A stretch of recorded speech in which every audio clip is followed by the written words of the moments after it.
Um, thank you very much, Mahia, for the kind introduction. It's a real pleasure to be here. Thanks to all the participants in this webinar. So let's get to it. Um, some disclosure here. I am advisor for Apply Chance, and it is a platform to improve the student admission process to make it effective and equitable. I don't think in this talk I will be promoting Apply Chance, but it's just good to be able to disclose that. So what I want to emphasize here is that when we go through academia, and many people go through academia, right? Whether they want to stay in academia, and in the majority of cases, they want to move on to other positions, whether it's industry, healthcare, different kinds of positions that are out there. We're actually missing out a lot of behind the scene action and activities and things that are happening. So it's almost that we pass through academia, but at best we're sort of seeing the tip of the iceberg. And we're really missing out on what's going on behind the scenes. And my statement here is that for a student, postdoc, for a trainee, and also early faculty, for them to be much more aware of what is happening is going to allow them to see things in a better light. And hopefully that can actually add a lot of context and value in terms of them succeeding and growing in academia. So in terms of what I will talk about today, I'm going to go through some of the challenges that exist in academia faced by, for example, trainees and faculty. Specifically, I will be providing an angle from a professor's view. I believe that's actually very important for trainees and for young researchers and even faculty as they're sort of entering this a context. And I will be taking a step back, looking at the big picture, some of the important things that we need to be quite aware of, and then provide some thoughts and perspectives on having a successful and meaningful time in academia. Again, I don't assume you're here to stay in academia. You may be or you may not be, but again, many of us go through academia in our lifetime, and it's very important to understand this. So this is a bit of a comic here that I'm sure many students and trainees would connect with. You know, the idea that you spend 1.3 days composing some email or message to a professor about some. I'm wondering if perhaps you might have possibly gotten the chance to potentially find the time to maybe look at the draft of the paper that I sent you, and then only in 1.3 seconds you get a reply from your professor saying, yes, do it, no, I didn't, or you don't even get a reply, right? So what I want to mention today is that this person sitting here, there's a lot happening for him or her, and being aware of that is extremely important. And there is a sort of a context behind all of this that we're often not very aware of and that we should be. And so we're often seeing the tip of the iceberg. So I want to also tell you an interesting conversation I had with a graduate student who's a family member as well recently. And he was saying that when he did his master's, which I think lasted for about 3 years, he was super frustrated with his advisor because he was not committed to the lab. He had a side business. He was not being attentive to him. And he said, I spent half of my master's studies basically being bitter and upset and angry and cause all kinds of mixed emotions about my advisor. But it was only later, midway into my master's thesis, that I decided, you know what, instead of all this negativity and all these things that are not going anywhere, I'm going to roll up my sleeves and I'm going to get to work. And this is a sentiment many people feel, even if they have an advisor that they're okay with. At some point, something interesting happens to graduate students, to many of them, that they realize I have to find my own pathway, and I have to create my own pathway. And so I think this is something, again, an interesting process that happens. And again, having context and knowledge of what's happening right there, instead of being purely frustrated, can actually give you some specific ideas about why things are happening and perhaps what to do about them. So what my request to you today is to lower your defense mechanism in this talk. And I know some of you might have your own impressions about what a professor or what an academic feels or does that is that you may like or dislike or whatever, but just don't think that way. Don't try to come to this side and try to understand. So part of how I've designed this presentation today is to give you that perspective, which I think is often missing for a trainee. And just think of it as a story, really, and try to not make too many judgments, and just go and try to understand what's going on here, and just listen to this story. So what happens to a professor is what I want to talk about today. And often, again, you don't necessarily see these things. Some people, when they enter a program, they always think of as their professor as this super special person that's supposed to have all the answers to everything. But ultimately, professors are being pushed by a system based on what it values. So they're always under pressure for promotion. You either, there's an expression in academia, you move up or you move out. You either get promoted or you leave. Often in many tenure track pathways, when a professor is on a tenure track pathway, they're on this track. You have to move up, you have to get promoted, or you have to move out. And papers, the expression publish or perish, you might have heard of it. So publications are important. It's almost a currency for professors. Grants, you get them or you get out. And so there's this kind of pressure. Teaching, you like it or not, you have to do it often. And so that's another side activity. It's interesting, you might again be surprised. Professors often are there because they're great researchers, right? That doesn't mean they're good teachers. That doesn't mean they're good mentors. That doesn't mean they're good leaders. They are very good in a very specific thing, but they're being given a range of things to do, and they themselves are often trying to figure this out.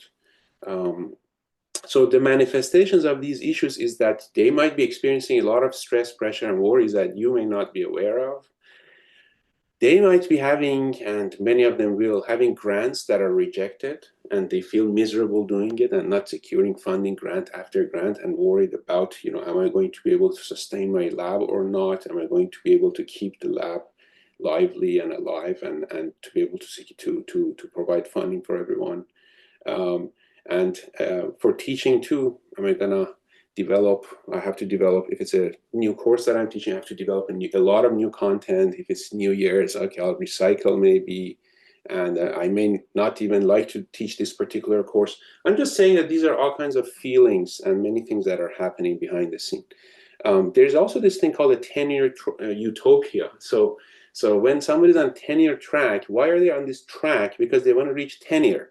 And what is tenure? Tenure is this place where a professor cannot be fired. Right? So in some universities, you reach that when you're full professor. In some of them, when you're maybe perhaps associate or halfway between associate professor, you're trying to get to that place where you're safe, you're secure, right?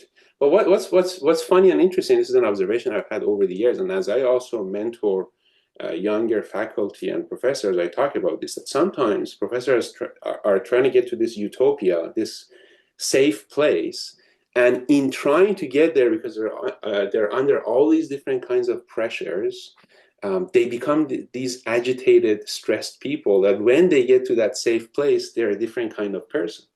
And they have lost that ability to be able to relax and enjoy and sort of be where they're supposed to be. So that's another sort of an interesting thing. So when I again talk to professors, to faculty, and I would say to trainees too, such as this talk that I'm providing, I like to take a step back and provide some reflections that ultimately one of the great things about being in academia is that one of our key job descriptions is to learn. I mean, how great is that? Just to be able to take a moment and realize that as you go through academia, one of the key descriptions, one of the key sort of job descriptions and requirements for you is for you to learn. You're being compensated for your time if you're a faculty member, and you're sort of being accepted to a lab if you're a trainee, and somewhat hopefully compensated, is for you to learn and to pursue research that you find to be, or at least make it yourself become interesting, right? To make it become an interesting kind of a line of research. That's always possible. Even if you feel that the kind of research that you're doing is not exactly what you want to be doing, there's always ways to, unless if it's totally different than anything you care about doing, there's always ways to sort of find your own pathway, right? To create your own track in making it interesting. And often you don't know this, but professors are looking for that, for you to make it more interesting. And to make new discoveries that might be truly transformative, whether, for example, if you're in a sort of a, in any area, that ultimately what you do hopefully has a chance to make things transformative for people that benefit from this knowledge that you've discovered and helped create.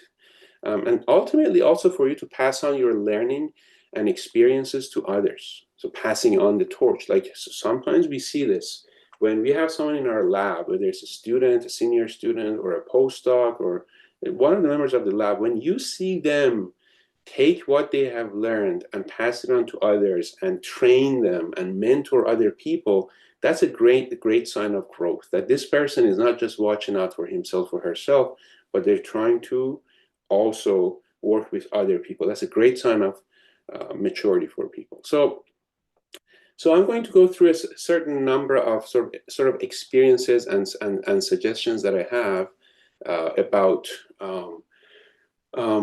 sort of going through academia and things that might help you succeed. And so I would say the number one, the biggest thing I can recommend, and I say this often, people that know me know that I say this all the time, that there's nothing, zero, zilch, zip, nada, nothing that replaces direct receptive interaction with human beings. No book, no workshop, no YouTube video, nothing is as powerful as you having a direct, meaningful, heart-to-heart conversation with another person of depth and understanding.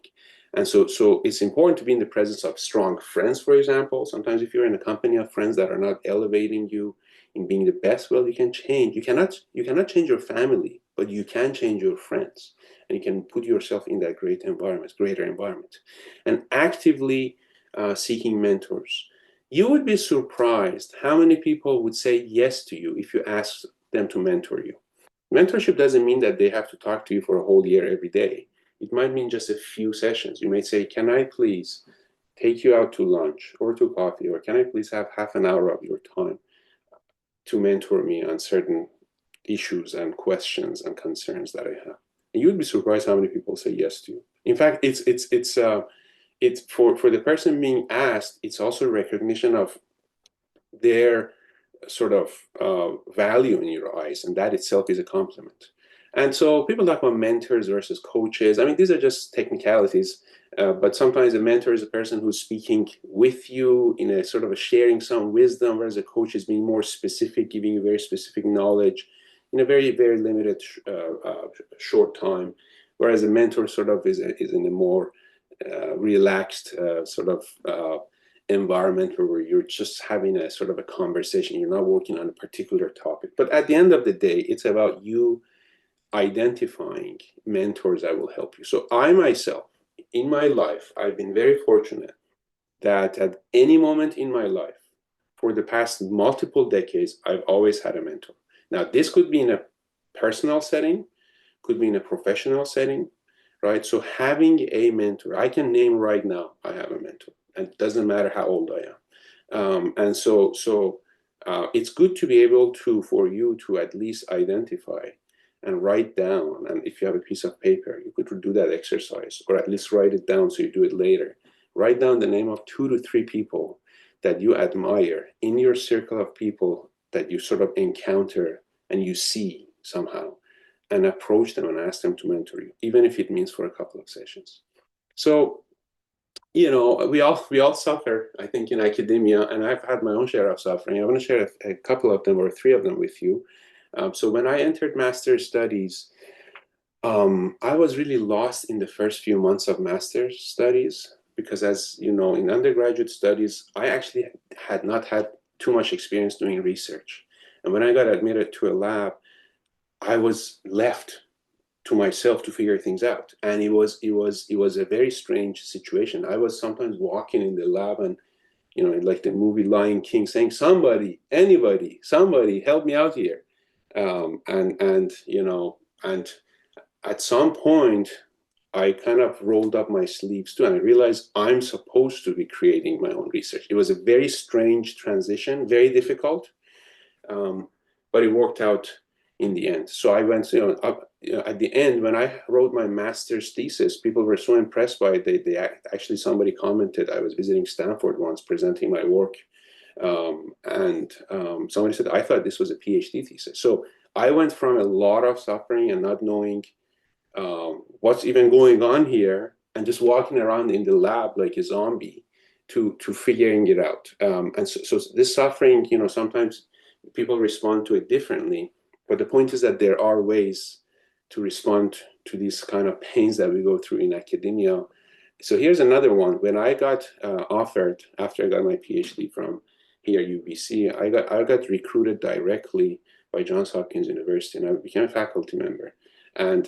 But I actually, in that stage, for my professional life, even though at a personal level I had a mentor, professionally for about 2 years I did not have any mentors, and I didn't know what to do, and I was kind of lost, and I was wasting a lot of time. I was doing things that were not important, and again, at some point, I realized that I need to create my own program of research, right? And then what happened was that when I had joined academia, this was a time, so I became a faculty member at Johns Hopkins in around 2005 or 2006. And at that time, the funding for National Institute of Health had suddenly sort of been lowered, kind of like what's happening right now in the US. The administration had changed. It was the Bush era. Before that, it was the Clinton era. Lots of funding was raised for NIH. Lots of labs were showing up. Suddenly, the Bush era came, and then there was the Iraq war, and then the funding got cut significantly. And then I showed up, and everybody before me was saying, oh, it's easy to get funds. Look at our labs. It's been going for decades. And I kept writing and writing and writing, and I kept being rejected funding over and over and over again. And I reached very dark places.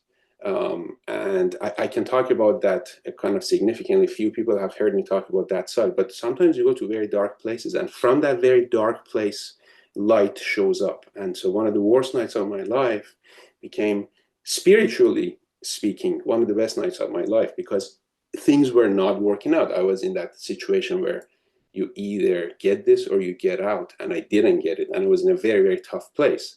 But again, the point is that once you engage with this, great things can come out of it, and I'm not going to elaborate further here. So some specific suggestions that I want to sort of go through. First of all, it's good to read. It's good to read books in diverse areas. And books, as I like to tell people, are just excuses for us to think more and to sort of take a step back and reflect on things. So I want to talk to you about 8 books that I recommend you consider reading and looking at. And so one of them is 7 Habits of Highly Effective People. And this is a very, very good book, written, I think, over 25 years ago. Highly, highly transformative book. That just reading this book in itself could be an event. It's a very good book. So I recommend this. This is a book that was impactful for me. There's 2 books. One is called Crucial Conversations. One is called Difficult Conversations. Both are very good books. Crucial Conversations was emphasizing the fact that people often encounter difficult situations by either running away from them or attacking the person that's bringing it up. So fight or flight. And that we are usually one of the two. We're either in a fight mode or in a flight mode. And this is a natural, in the natural world, this is what happens. When you're under pressure or danger, you either attack that thing or you run away from it. But the book was saying there's a third way, and that is to have deep conversations, to engage and to enter that difficult situations and not attack it violently or to run away from it. And as I did those exercises, I realized that I'm a flight mode person. I like to avoid problems. So it was transformative for me because I realized that I need to engage more with situations and problems and difficult sort of relationships that I may have at work and elsewhere.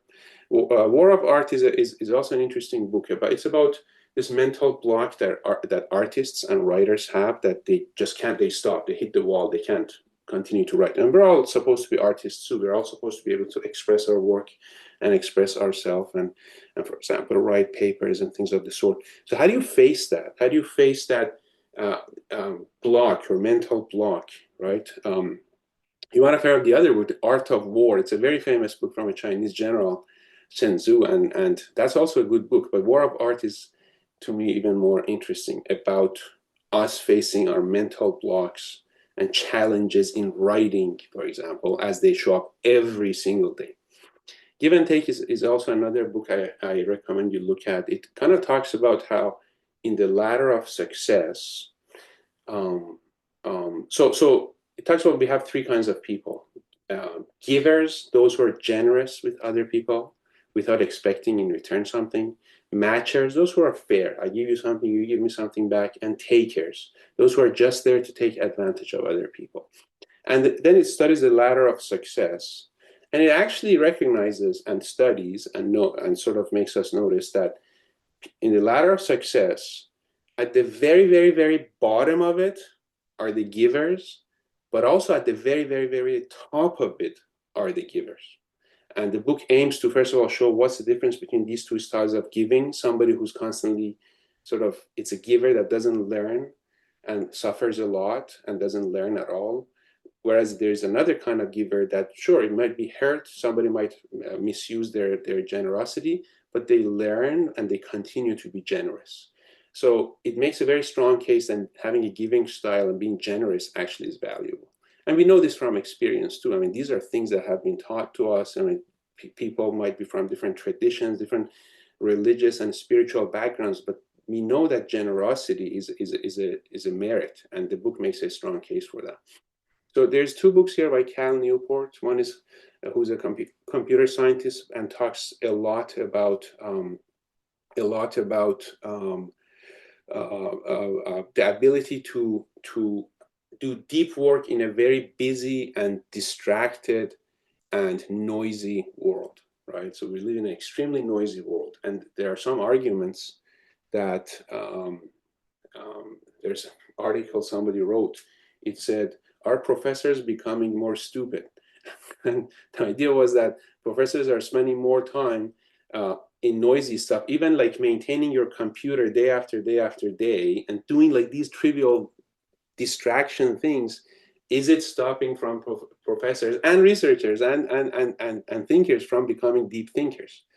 So I suggest that book. Originals is also a good book about what makes certain people original versus some other people. I'll allude to one of the concepts here later in my talk. And this is an interesting nonfiction real story about a group by Shackleton in the South Pole, where they got stranded on an ice island basically for over a year, and how they managed without intense conflict to survive on this, and how great leadership in the face of very difficult situations can take place.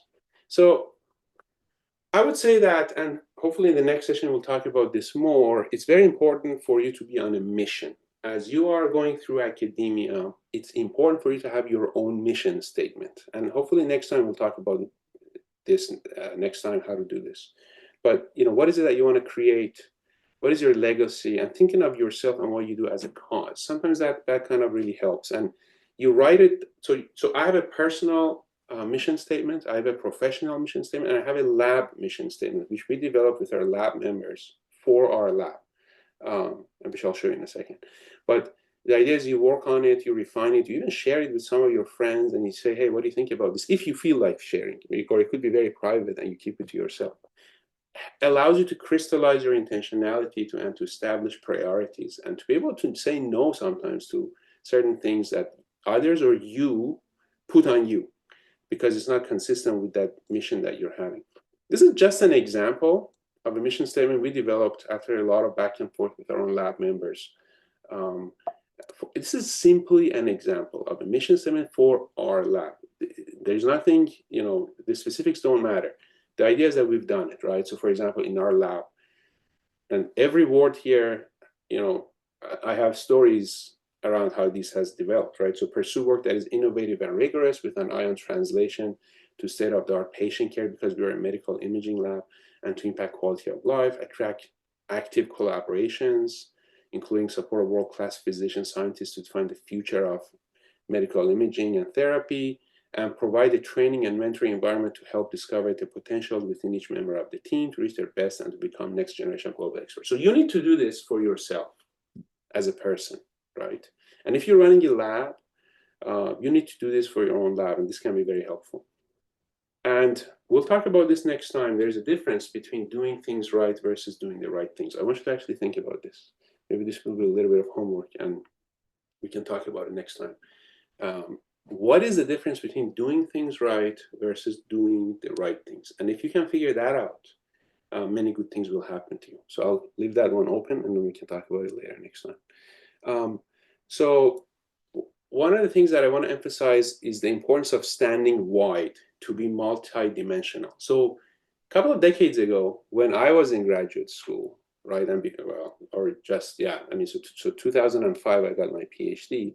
Before that, I was being told by people that stand tall to be seen. And what that really meant was be one-dimensional. And I always felt there's something wrong with that statement. I couldn't buy it. And in fact, I would look at certain people around me who were multidimensional, who were involved in their community, in their congregations, in their events, in the extracurricular activities. They were having a family. They were also successful in their sort of research as PhD students, etc. And I was like, some people somehow are successful on multiple fronts. And my gut feeling was that being one-dimensional is not the way to be. And this is something that one of my key mentors, who continues to be a mentor to me, would emphasize. The ability to sort of to be multi-dimensional. This is a famous book in the 60s that was written. It's a hard read. It's a hard book to read, but it was very famous. Many people read it, called The One-Dimensional Man by Herbert Marcuse. And he makes the argument that the industrial world makes people more one-dimensional. And it was a call to sort of action for people. But I think really, nowadays, there's better recognition of this. That actually, and this is what my intuition was telling me this, and then there's more evidence about this, that actually, for you to stand tall, you need to stand wide, right? You need to build that foundation in a wide way. There's studies of, for example, people who have won the Nobel Prize, that these people actually move between fields far more easily. They're open-minded. They're not stuck to their field. Sometimes you look at a professor, and everything he's done for the past 20 years can be summarized in like 2 keywords, a very, very special subfield. And they don't necessarily move around. They define themselves. Even there, I knew a person whose email address was the topic of his research. And if you're sort of limiting yourself to something extremely well defined, then how are you going to move around and innovate? And so I think that's very, very important. So if I want to summarize, how do you become multidimensional? Multidimensional doesn't mean that you have a bag and you collect little activity there, little activity there. Let's do this. Let's go visit this party. Let's go do that. Let's go sign up to this class. No, it's quite deeper. It's not quantitative. It's qualitative. And I think the best I can summarize it is that wherever you are right now, be there right now. Give it all at that moment to whatever that you are looking at right now. So if you're home and you have left work and you're talking to a family member, right, or to a friend, you could continue to be at your work in your mind, or you could choose to be present in that conversation with that individual. And that does make a world of difference, because you are supposed to be there right now. So this hit me many years ago. I was sort of reading some book, bringing my work home or whatever, and then my son was talking to me, and I noticed that he's not even staring at me anymore because I'm not staring at him, because I'm distracted. And it hit me hard. It was almost a big event for me. And the fact that I am not being present where I'm supposed to be present. And so this shows up. If you're present wherever you are supposed to be present, then many good things come to you no matter where you are. And so time is not linear. Is that okay? I gotta work 80 hours a week only on one very specific topic. I've seen faculty members who were so committed to their research in an obsessive way, but they were not aware of many other things. They were not working on their own character either. All they cared about was, I want to publish papers. And I look at their productivity and sometimes I'm like, I wish I could shake you and wake you up that, okay, you're working so hard, and at the end of the day, maybe you publish 3 papers at the end of the year, you've hurt other people around you, you've missed so many opportunities to interact, to grow as a person, and that's a big tragedy there. I think it's important to take long walks or whatever helps you look for deep insights. So myself, I remember once I was taking one of these walks about my lab, and I was like, I feel like something's missing in our lab. And our lab had become very computational at that time, working on things like AI, etc. But I feel like something is missing. I go on this walk and suddenly hits me, we need to strengthen the experimental arm of our lab. And suddenly I call one of my friends in the US, Dr. Dan Karamas. I said, Dan, I want to do this kind of experiment with this kind of a phantom, which is sort of a thing that people use in medical imaging. And he had an anthropomorphic human-like phantom that looked like a human. I was like, what do you think? He said, Arman, this thing is collecting dust from my office. How about I give you this phantom? You can have it. It was a phantom that was worth like $50,000. He just gave it to me. And so this came out of a deep sort of a walk. And sometimes you would be surprised how much insight you already can get by just sort of separating yourself from daily activities. Another one is that do not hide your ideas from others, like thinking, oh, I got this great idea, I'm not going to share it with anyone. Sometimes when you start talking with other people, you realize maybe your idea is not that great or that it needs refinements. And so don't be overly afraid about somebody stealing your ideas. Many people worry about this. I remember there was a professor I used to interact at Hopkins with, not very productive now. He once told me, Aaron, no, don't even go to conferences. People are going to steal your ideas. Just publish the papers. And I just knew something is wrong with that statement. And don't put anything, don't, just keep it close to your chest, right? So there was a Hollywood director, I was looking at his work, and he said once he wrote the script for this movie, and then when he was interviewing these Hollywood actors to join his movie, he noticed that they know this script. So he realized it had been leaked. Others had found what had happened, or somehow his script, somebody had given it away. And he was disappointed, but he said, you know what? I said, I'm not going to make this movie. I'm going to rewrite the entire script. And here's the statement he said, there's plenty of where that came from. Meaning there's plenty, he believed in his ability, the God-given ability of us to generate more and more ideas. Right? He said, okay, we're going to get rid of that script. We're going to come up with a new one. Even if somebody steals your ideas, so what? You're going to have other ideas. But meanwhile, you have not deprived yourself from feedback from other people. So reaching out, being open to others and to your own deep thinking, I think is very, very, very, very important. Just to be open-minded, to share, and to be receptive, and to actually listen to other people. Gadamer, who's a German philosopher, says that we don't usually enter into conversations. Usually when two people are talking to each other, these are two monologues. You're talking, you're giving a lecture, and he's giving a lecture. You think there's a conversation happening. It's not happening. A real conversation is when you truly sort of exit yourself, open yourself up, and actually listen to what the other person is saying without you already developing in your mind what I'm going to respond to this person with. So that's a very, very important quality. There is a saying that I really like from Ali, not the boxer, but the original fantastic Ali. And he said, the first opinion of the person of intellect is the last opinion of an ignorant person. So an ignorant person, when he or she has an idea, that's it. That's the end of ideas. Whereas for a person of intellect, that's just the beginning of ideas. You have an idea, there's plenty of room to get rid of that idea, to move beyond it, to have a transformative state of heart that changes things. And so not being stuck to your own ideas, not being defined by some idea that you wrote in some paper. And I've seen this in graduate students too sometimes. Some of the best graduate students I've seen are those that enter, they give it all for a particular paper, they give it all, right? But at some point they're like, okay, it's time to move on. Let's publish this. Let's not get stuck to this work. Let's publish it. Let's move on to the next idea. and let's not stay overly attached to this thing that I gave a lot of my time to.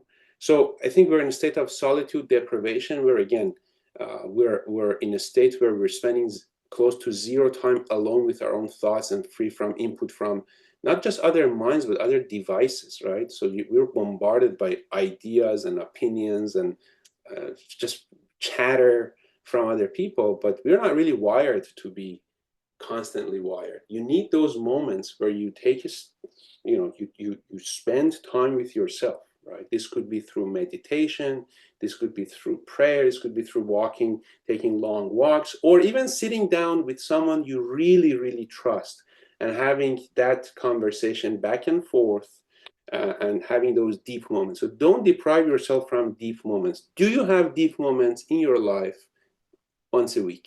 Do you have that? Do you have that once a day?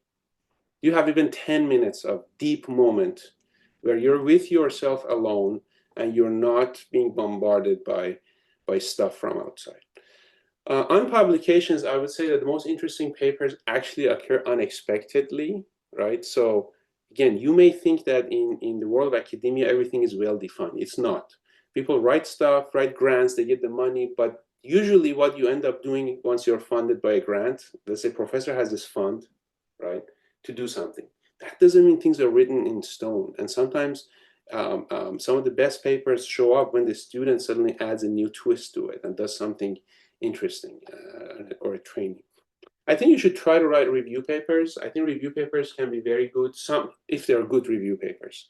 In my own career, I've written multiple review papers, and some of them have been transformative for me, because they actually gave me new ideas about what to do and what are the sort of open questions in the field. One of the things people I think often forget about is sometimes simple fixes to a paper can make a huge difference. Like just constantly looking at, I've seen papers that are fantastic, but they have a terrible title or even abstracts, and they actually get missed out. So I think of a paper or a resume or a CV. I think of everything we write as a work of art, like a sculpture. And I constantly look at it. I try to refine it. And sometimes simple changes can make a big difference.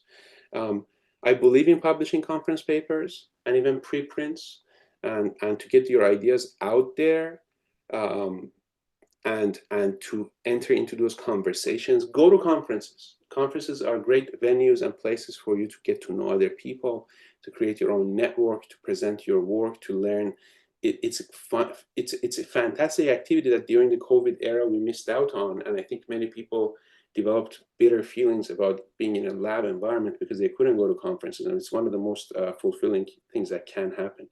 And again, and not again, but another comment is be generous with who you include as co-authors. Sometimes clearly someone is not a co-author, but sometimes there's gray areas. Is this person more of an acknowledgement person or a co-author? If it's a gray area, like be generous with who you include as your co-authors.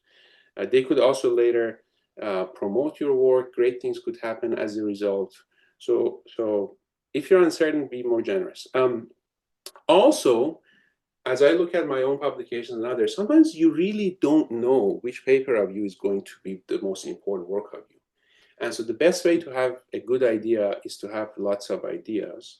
I think this is very, very important. Sometimes people get so stuck on a single paper that they're writing, and they want to make it 100%. Okay, so initially you've gotten it to 95%, but then the curve saturates. For you to get it from 95 to 100, you might have to spend a lot of time on it. But you could take that time and start a new paper, start a new kind of research. So being a perfectionist, often I've seen backfires. People get stuck on their work. They're not confident about letting go, even if it's at 95%. And as a result, they don't generate multiple ideas. They just spend so much time creating a single piece of work, whereas uh, uh, they could have created multiple works. One example, this is from the book Originals, that I really enjoyed reading about, is that Shakespeare, often we think that great people, great artists or great scientists only produce good work. That's not true. So he shows that in the span of 5 years, Shakespeare wrote 3 plays, 2 of which are masterpieces like Macbeth and King Lear. You know, my own favorite is King Lear, but Macbeth is beautiful too. But these are two fantastic works. And there's a third play that Shakespeare wrote, and I don't even remember the name because it's not even memorable. And it was a terrible play, or not a great play, right? So it's not like Shakespeare was not producing bad plays, but he was creative and he kept producing, and some of them became his greatest works. So same happens in academia. If you get stuck on just a little single thing that you're doing and that defines you, then you're not going to have multiple ideas and lots of ideas. And often you get surprised by which paper of you later when you look at your career, like, wow, I didn't expect that one to be so interesting. And it turns out to be interesting. And you, in hindsight, you're going to see like, oh, that's why it's interesting. But even you didn't know why that would catch so much attention. On grants, I think this is one of the little secrets. I think for a trainee to provide support to their advisor, or to even preemptively offer to provide help with grant writing, is just actually very valuable. Some may accept it, some may not, but offer to help with grant writing. In our own lab, we've had people, whether they have been graduate students or, you know, for example, postdocs or above, help us with grant writing. It's extremely valuable thing that happens. And also for the person who offers to help with grant writing, you start to get exposed to a whole world that most students and most trainees and postdocs don't get exposed to. And you sort of start to see how hopefully one starts to think big and think about the future. And how do you actually think about how to develop specific pathways to get there, how collaborations are formed, because often you get letters of support. You even write the letters of support for others to get them to sign it, and ultimately become a great storyteller. So many people who, once they graduate from academia and they want to stay in academia, don't know how to write grants because they've never been exposed to grants. So this could be very valuable.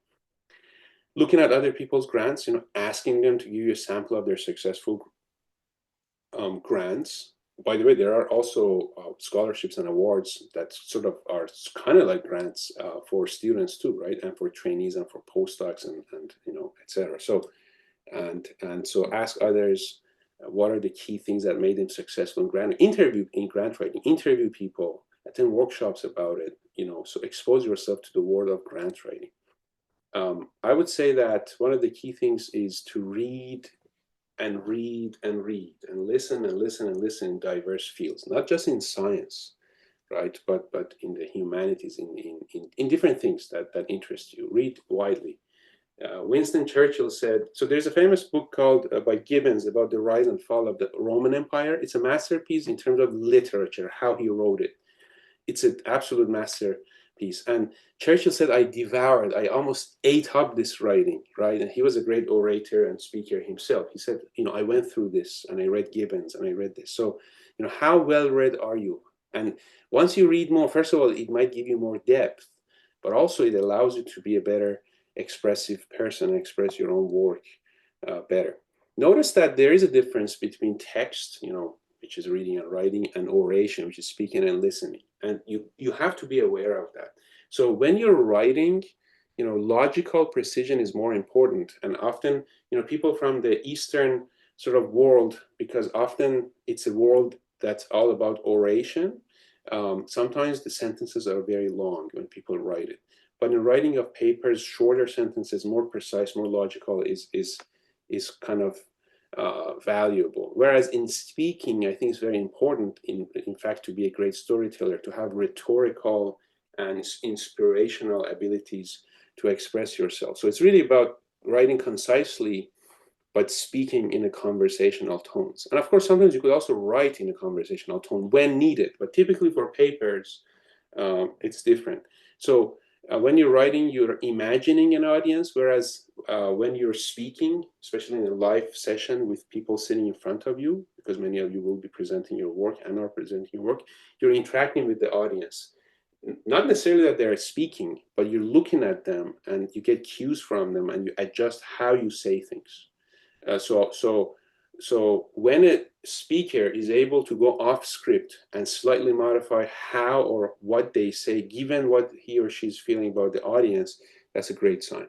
And so We have in our YouTube channel, I have posted a talk, this is just for a side interest, how to do academic job interviews. And in it, I talk about how to prepare for that audience that you're going to be facing for your job interview, how to create the PowerPoints needed for it.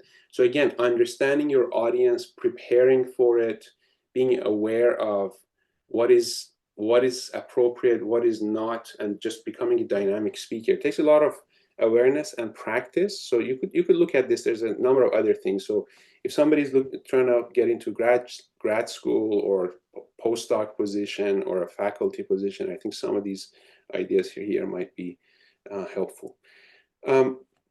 Communication and outreach. I think it's very important to be a great communicator. You shouldn't just have good content, you should also communicate extremely well. And I've seen people who do great work, but then they don't communicate it well. They don't put the right titles for their papers, or abstracts are not well written. They don't speak as well as they're supposed to.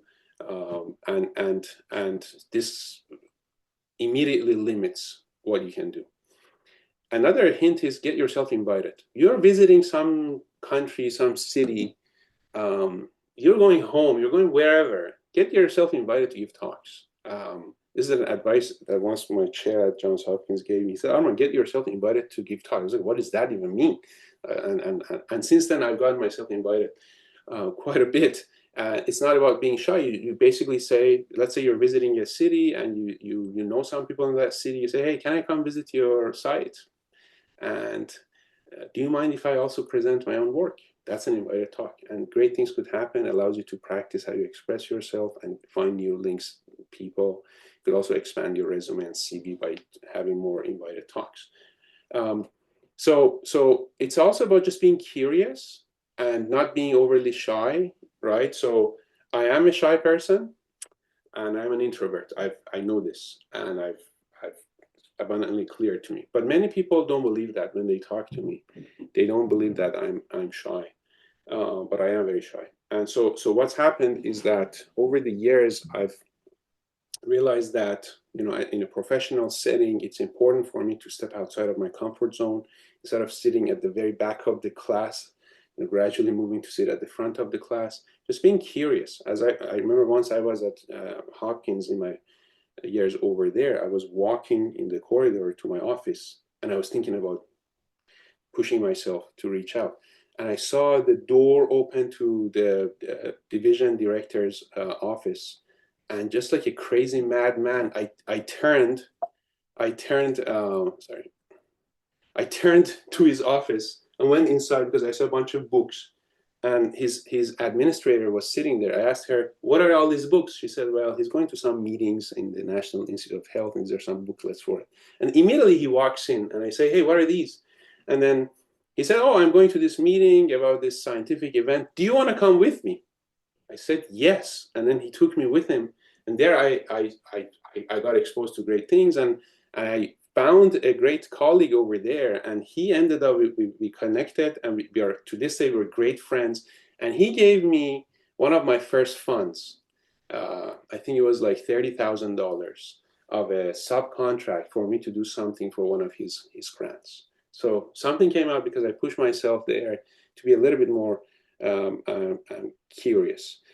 If you're an introvert, that doesn't mean you should become an extrovert. If you're an introvert, you will probably stay an introvert all your life. That's totally fine. Introverts contribute as much as extroverts to anything. But the point is that it's good to be aware of yourself and also to be able to step outside of yourself and be able to express yourself well. Also, some people say the downfall of many leaders is that they think they're the hub of information. They think they know everything. If something bad is happening, I'll find out. No, you need to be curious. You need to be talking to the people around you. Maybe your friend in the lab or your collaborator is suffering right now from something. You need to be asking people, how are you doing? How are things going? And just don't assume you know what's going on in other people's minds. Often that leaves a lot of things untold, and that's very unfortunate. Be mindful of generational gaps. So what does this mean? I want to emphasize this point.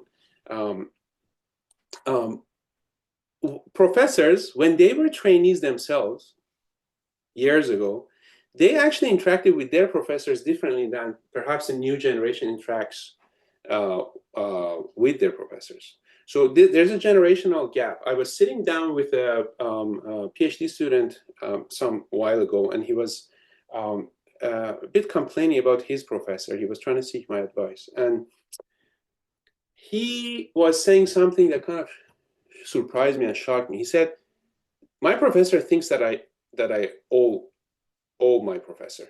Okay, so whereas no, I was great in what I was doing, and my professor is lucky to have me in the lab.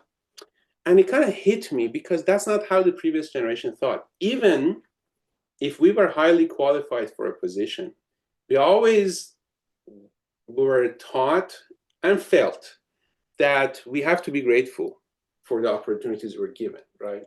Now, this is a generational gap because the new generation comes and says, listen, I've worked so hard and you're lucky to have me. It's not like you're doing me a favor. I'm here because I did great. And that's very strange because, you know, again, I'm not making a judgment here. It's hard for me not to judge this one, but I'm trying not to judge it. So when we were, for example, admitted to wherever we were, even prestigious institutes, okay, I know that I'm there because, you know, many people competed to be there and I ended up being there.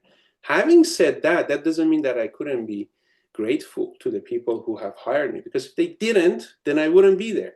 And so that doesn't mean you have to, you cannot be both, to be aware of your capabilities and also to be grateful. So to this day, in fact, I saw one of the people that hired me at Hopkins, I saw him a couple of weeks ago. To this day, I go shake his hand and say thank you, and right. So I'm so happy to see you. And the other day, I reached out to because I know the birthday of one of the people that hired me, and I said, hey, happy birthday to you. Thank you for hiring me. Or there was an administrator that I worked with, and I reached out to her and I said, happy birthday. You know, it's been a while. I haven't seen you. So being grateful to the people that ultimately provided the venue for you to shine, that doesn't mean that you're okay. Having said that, what happens is that there's a generational gap, and you need to cross that. You need to understand that, for example, some professors went through hell to get where they are. In fact, it is sometimes said that female, I don't know if this is true, but it's been said, I've heard it multiple times, that female professors, some of them tend to be very tough because when they were going through academia, they were given a harder time than male students or male trainees back then. And so they experience academia to be a tougher place than their male counterparts. So when they become professors, they might become, because this is how they experienced it. Now, I don't know if this is necessarily true. It's not my own experience. My PhD advisor was a female professor, and she never ever gave me a hard time. But I've heard this. But the point is, putting that comment aside, if you experience academia in a different way, you are going to probably set up your lab that way too. So you as a trainee need to be aware of that, right? Another example is we were thrown sometimes into the research world. We were not given specific instructions. We were told, develop it, do it.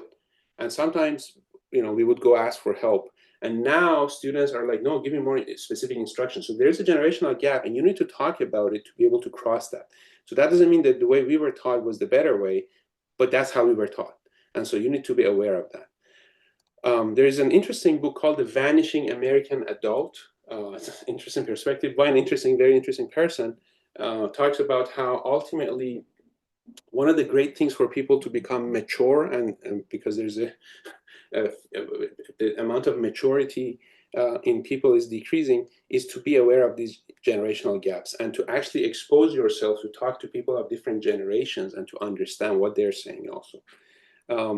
Having a path plan is very important. What I mean by that, these are the last few slides here. What I mean by that is sometimes you really have to sit down and develop, you know, what are the specific things that I will do in order to succeed. For example, over the years, I've developed a list, you know, for example, 14 specific things that I'm doing. So here's one of them, one amongst those 14. I will not micromanage others, right? Because I recognize that I'm a micromanager, right? I'm a bit of a perfectionist. I like to know every little thing that is being done, but I'm aware of it. I will help them develop and strengthen their capacities by extensive discussions early on and giving them the freedom to explore, to make mistakes, to learn, and to grow. I will trust them and give them freedom to find their ways and to make decisions. So what are some of the specific things that you can be writing down about certain things? Are you a perfectionist? Are you a person that, whatever, right? So understand yourself, your personality. Are you a person that offers too much to help others or too little to help others, right? So try to understand these things. This is a great exercise. I highly recommend you do, highly, highly. And you can take a screenshot of it, and the video will be shared, and you can look at that too. You start by sort of setting your missions. Where do you want to be? What do you want to do? So this is where the mission is and where you want to be and the vision is. But then you start thinking about how will you know when you get there? What are some of the metrics that really prove and show that you've actually gotten there? It's metrics of success, right? You could also make this short term and long term. And then you start to look at your environment. Where are you right now? What are the strengths and weaknesses that you are having right now? And also, what is going on in the environment, right? So strengths and weaknesses, and also threats and opportunities in the environment. Sometimes people call this SWOT analysis, SWOT, strengths and weaknesses with yourself, with where you are, and opportunities and threats with the environment you're in. You do SWOT analysis. And based on all these, D is the strategic doing, the final most important part. How will you get there from here? Okay, and you write down some of these very specific things you're gonna do to get there. All right, so here are some questions to help you answer those. Again, these will be shared. You could look at these questions more carefully, try to answer them so that you create this strategic doing. Whether you're an individual, whether you're running a lab, doing this exercise can really help. So we've done this multiple times in our own lab, and sometimes you get really good insights about how certain things need to change, how you ultimately need to do things differently. Having, help create a warm and caring lab environment, have empathy. I've seen some of the best students that I've encountered in the lab and trainees are those who are able to have empathy for others in the lab, right? And to ask them questions, to know how they're doing, to be able to put themselves in their shoes, and ultimately create those deeper relationships, right, within the lab. This is almost a second what one of the trainees in our lab once said, listen, some of our immigrants, this is our new home, and so we need to build a great environment here. And I think that's kind of very important. Sometimes you have to take risks. If you want to get close to someone, sometimes you have to take risks. You might be hurt by them, but you give them a chance. You allow them to make mistakes. Give them more chances if they make mistakes. I had a great colleague friend of mine. He said, Arman, I don't believe in giving people second opportunities. I believe in giving them second and third and fourth opportunities, even if they make mistakes. So I think it's important to do that. Ultimately, contribute to create a fun, exciting, interactive environment in your lab that you're in. Have some fun doing it. If you look at elite sports, I'm an NBA fan. So I do a little bit of playing basketball and following the NBA, and it's a playoff season right now. One of the things that I noticed, and I've talked to other people who enjoy soccer or other things too, but ultimately, when you look at some elite athletes, I've noticed that when they're at their very best is when they're also having fun. They talk about it. They say, "Oh, I didn't have fun today." If you're too stressed, right, and too, you're not enjoying what you're doing, and you're just congested, and you're sort of like this, you're not going to be at your best, right? So some of the best work that people do is when they're relaxed. Of course, we're all under some pressure, but when you're doing it to sort of be aware and be there, and sort of try to have a little bit of joy to it when you're doing it, and many other things that you could focus on. I think it's very important to be resourceful, have some awareness of opportunities for funding, for workshops. I had a PhD student in my lab. He knew everything about everywhere. He knew all the workshops happening, all the funds that were out there, and he created a lot of resources for himself. And you could do that also when you're already, and you could do that for other people too. So I'm almost done. I think it's I suggest you have a look at this book called Good to Great. In one of the chapters, talks about the fact that some of the most successful leaders and CEOs of companies are people who are actually ambitious and who are kind of fighting for growth, but not just for themselves, but also for the people around them. They're not self-centered. They're driven. They're highly energetic, but not just for themselves, but also for the people around them. So some final thoughts: recognize that what you do besides work impacts how you work, and who you are impacts your work. So developing that personality, that character, that is so important. And doing those extracurricular activities, being multidimensional, being where you are supposed to be at every moment, at any moment. Recognize that it is possible to be very good at something very specific while having very big intentional sublime thinking. So you could have the big picture in mind, but also do something very specific. And once you're done with it, you move on. So there's this interesting book about how any company that succeeds usually has two key people. One is the visionary, who has big ideas, cuts through the noise, see things really well, and motivates and inspires other people. And then the integrator, someone who gets things done. And these people have to work together well. So even within an individual, I think you can be both. You might have a more strength in the visionary side or in the integrator side, but you could try to have both within you. Not just be a leader and just talk big, but also be a manager and do very specific things very well, and working on both of them. Ultimately, it's about not being superficial, and we'll talk about this more next time, and ultimately developing those characters. It's a way of life, ultimately, to succeed in academia and anywhere. And so I'll end by saying that education is an admirable thing. Two more quotations here. Is an admirable thing, but it is well to remember from time to time that nothing that is worth learning can be taught. So you can listen to me today and get impressed, or read a book or a workshop and get all excited. But ultimately, that doesn't mean anything will change. So education, anything good, is not going to be taught. So then you have to ask yourself, then how do I acquire this? And I'm not going to talk about this today. I could talk about this for hours. But just remember this, that just because suddenly you go to some talk and you're all inspired, that doesn't mean anything will change. But something has to change. And you have to ask yourself, what can I do? What should be done that something changes in me? And one of my good friends, his mentor, used to tell him, learn to work harder on yourself than you do on your job. Hard work on your job will earn you a living, but hard work on yourself will earn you a fortune, heaven and earth and everything in between. So I want to acknowledge all the people in my life that have contributed to me, my family, mentors, teachers, friends, colleagues, and trainees. And I want to thank you all. Thank you very much for being here, and thank you for your attention.